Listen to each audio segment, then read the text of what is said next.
Hello there, my beautiful book lovers. My name is Kimia, and welcome to my book nook.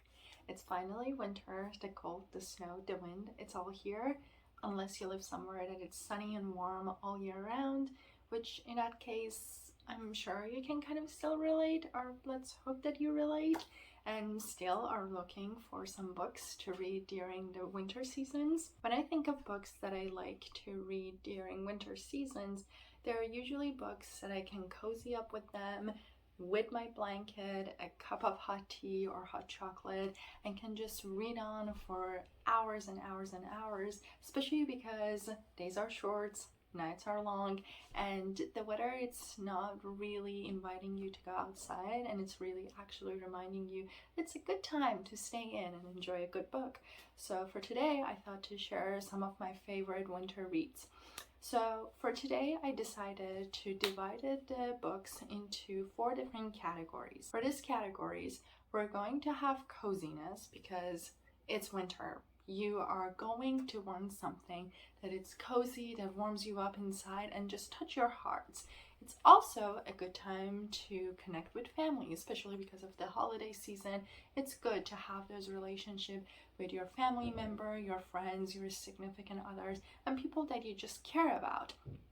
And related to that topic, it's also a good romance. Why not to read something that's going to warm our heart during these very, very cold seasons? And last but not least, a good mystery book, something that it's a page turner and it adds that little element of excitement to those very, very long nights that sometimes you're just looking for some sort of excitement and there's nothing to be done other than a good mystery book.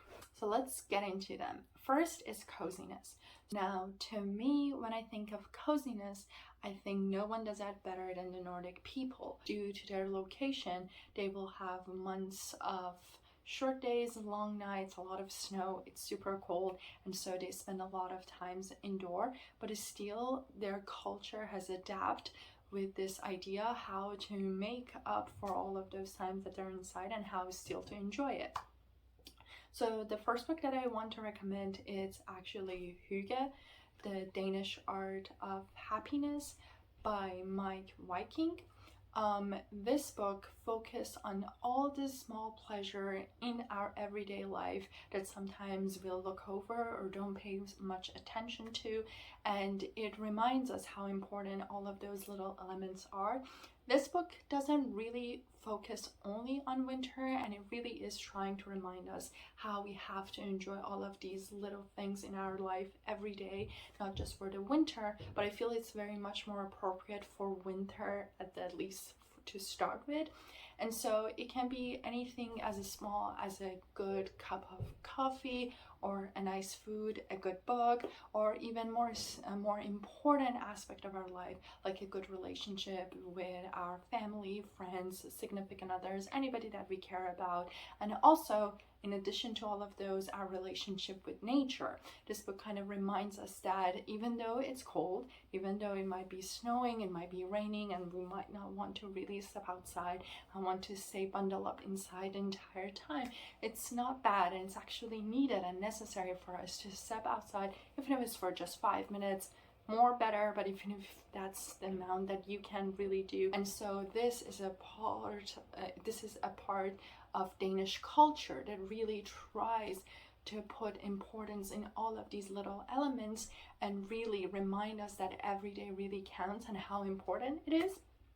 And so I really recommend this book. It's a great read. It's not that long, and it could be a quick read during winter, and it could remind you of things that you can add to your life, especially during winter season when it could get when it can get cold and sad and dark a little bit. The next book on the list is The Comfort Book by Matt Haig. And this book, it's similar in some essence to Hygge, that it really focuses on the importance of how we have to look at our life. And it started with how we should not always believe that if we have not achieved big things, it means that our life has been a waste. We have to really appreciate that every day, just the fact that we're waking up, the fact that we're still going to school, going to work, that we're taking care of ourselves, we're taking care of others. Anything that we do, the fact that we're alive and we're still surviving, it really matters and it's important. And I also really want to remind us, again, with the relationship that we should have with people around us, people who are important, but also the nature and environment. And also it really wants to remind us that how important it is to accept change and realize that it's part of life, but also in the same time try to go with the flow.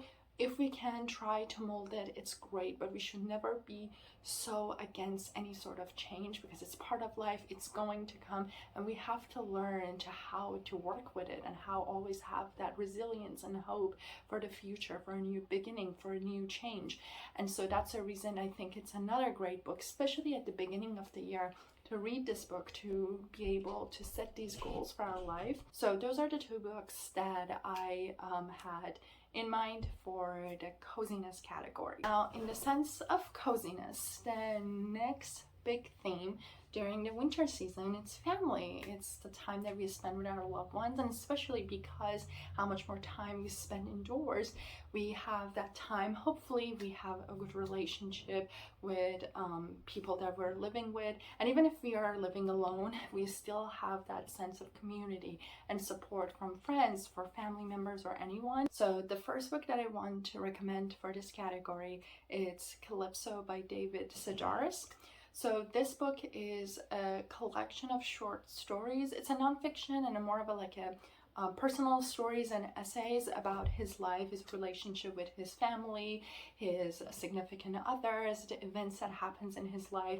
And I actually listened to the audiobook of this book, and the audiobook was read by David himself, and I find it much more interesting in a sense that I feel he was going over his memories and these events that had actually happened to him, and so it felt more personal, and I could get that feeling from him when he was reading, when he was happy. There are stories that are very funny, there are stories that has a little bit of a more of a dark sense to them, just because in life you cannot always be happy. There are things that could happen that might affect us for better, for worse.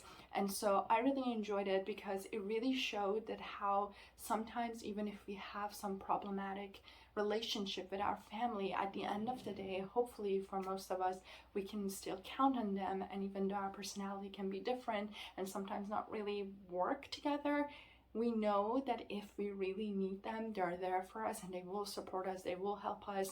And especially if an event happens that affect everybody in the entire family, we know that we have the support of people who are going through the same thing with us and we can count on them.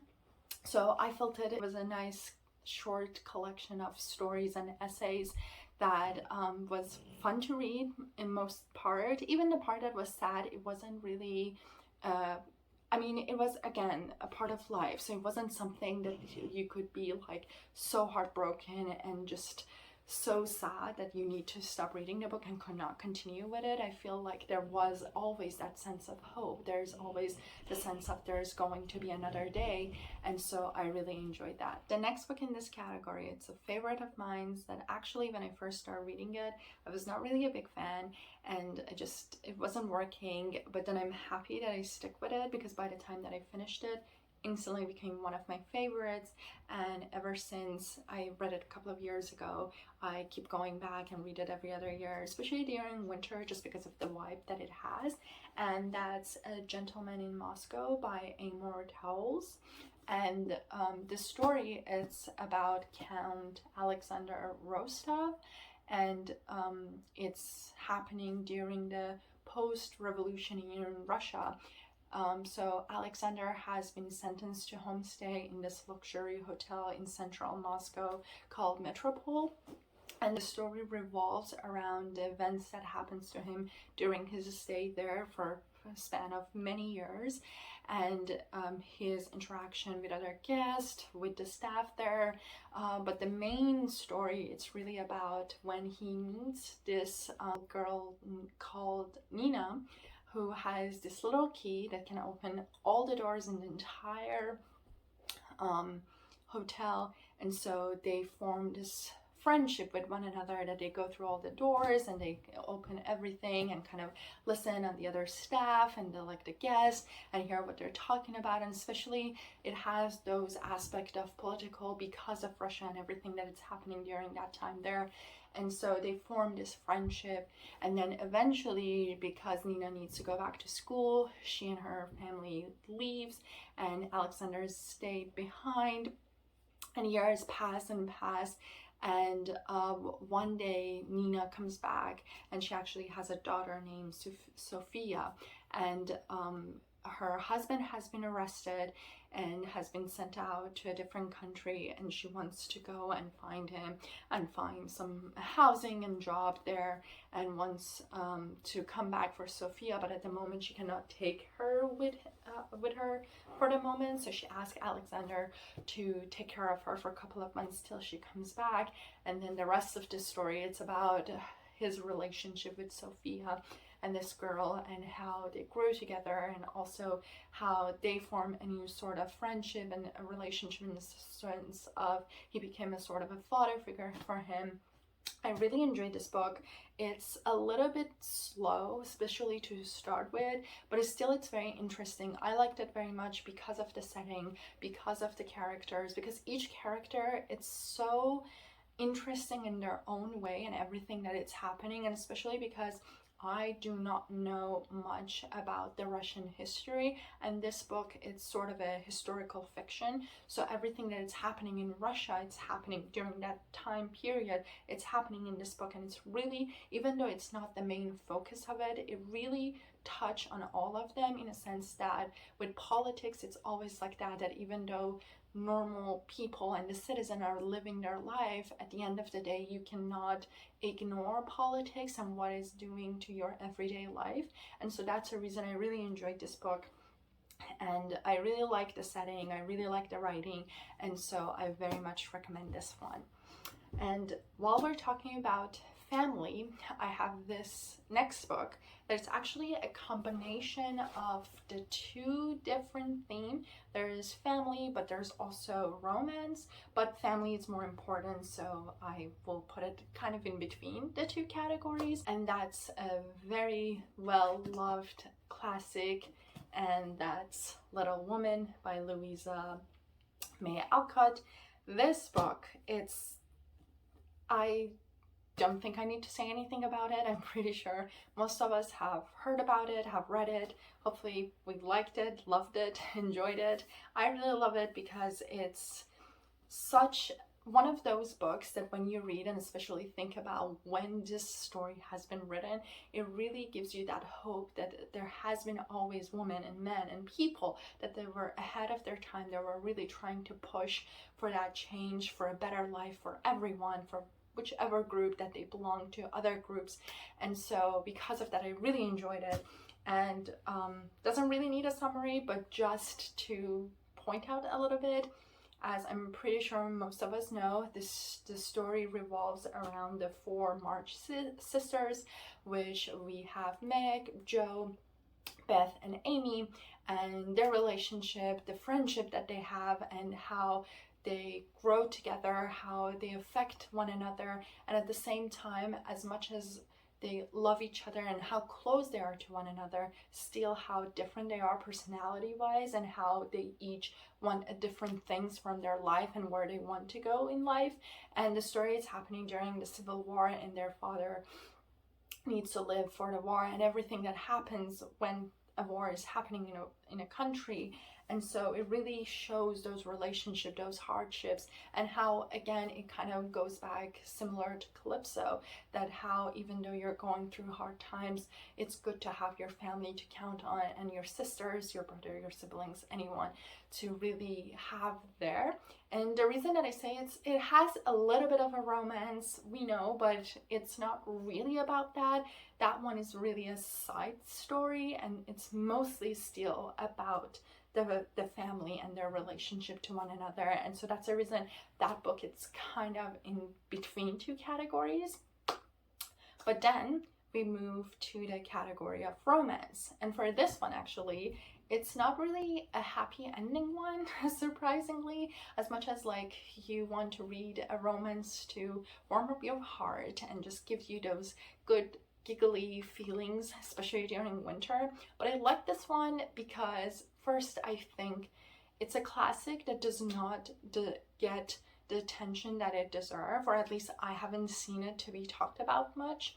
And also because of the vibe and environment that it's set, it is still a very fun or good entertaining read for the winter season, and that's Villette by Charlotte Bronte. So this book, it's just, oh, I love it so much. I cannot say how much I love this book. I adore Charlotte Bronte. Her writing is very unique to her. It's very special, and also like Jane Eyre, it's a masterpiece on its own. But I feel the reason that I really love Villette, it's how realistic it is, how it really shows, similar to also like Jane Eyre, it has similarity with that book, but it shows how life was back there during their time in 1800. So the story focuses on Lucy Snow, and she's a young woman. She lives in England, and because of her circumstances and her family, she needs to take care of herself. And so she is starting to look for a job. She takes care of some older women, but then she's looking for a more permanent sort of job. And so that's the time that she realizes there's a lot of demand for English teachers and kind of governor overseas, and so she ended up moving to Belgium, it's a fictional city actually, the Villette, it's a fictional city in Belgium. And she moves there and she applied for a job in this boarding school, and she got a job there and start to teach. And the story really focus on her relationship with the student, with some of the other staff, with some people from the city. And it really goes through different phases of her as she grow, as she start to get close with some others of the other, like the staff and the people that she meets outside. And there is that sense of romance that is happening, but at the same time, as I said, it's not really a happy ending. You assume that it's going to be a happy ending, but then it's not. Spoiler alert. And the funny thing is actually that the Bronte sister, they really pushed Charlotte to change the ending to a happy one, but she really was happy with this ending and wanted to keep it that way. And I appreciate that, because to me, while I enjoy a good happy ending, happily ever after love story, at the end of the day, if we want to be realistic in life, there's going to be relationship that they will not work for different reasons, different circumstances. And it's good to sometimes see that in books, to really be pointed out that it's also okay that if a relationship that you thought it was the one, it just doesn't work. And so I really loved it. I enjoyed it. It's not that, well, it's a little bit of a big book, I think, but still, this story was just so good. And I liked the characters because, like, some of them, they're unlikable, but it's still one of those unlikable that you still want to read to see what will happen to them, just to make sure that they will get what they deserve. And there are also characters that at the beginning, when they start, they say some stuff that you're just like, oh, no. But then they grow and they become such a lovely character that you want everything for them. And so that's the reason I really enjoyed it. I'm pretty sure for anybody who enjoy reading classics, especially Charlotte Bronte, they will really much enjoy this book, because it's just, you have to read it. And last but not least, we have mystery. Now, we all know, as I said, it's winter, it's cold, it's dark, you're tired, there's nothing to do, you cannot really go outside sometimes, and you want entertainment. And what's better entertainment than a good detective murder mystery book, and on top of that, a book by none other than Agatha Christie.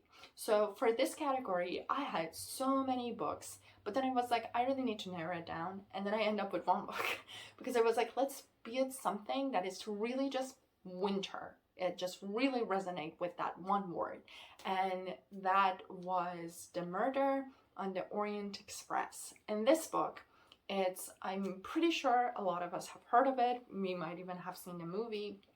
It's a great one. It's a classic.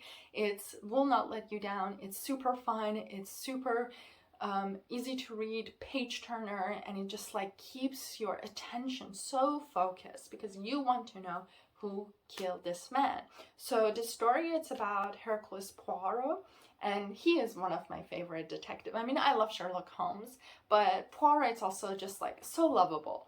And so he is traveling through Europe in this very luxurious train, and so that cozy very much, not so much for the person that got killed, but still. And so they're in this train and they're traveling, and all of a sudden this very rich American tycoon is dead. And now we need to know who killed him, why killed him, how killed him, what is happening. And there's a lot of chaos, and like the rest of the people who are on board, again, this is a very luxurious train, so they're mostly like rich people, so we cannot really see why they want to kill it, like what is happening here. But then the story is just so nice, and the ending is just like perfect. It's so great. I love murder mystery books, and this one is just the perfect one to read during winter. And that's it. Those were my recommendation for the winter read. I hope you enjoyed them. Please leave your recommendation down below because I'm always looking for more books. We know there's never too many books. I have a very, very, very, very long list of books that I need to read, but I'm still always even more happier to add more books to it. So leave any books that you love to read during winter, you're looking forward to read during winter, and just let me know. Hope you enjoyed this video, and happy reading.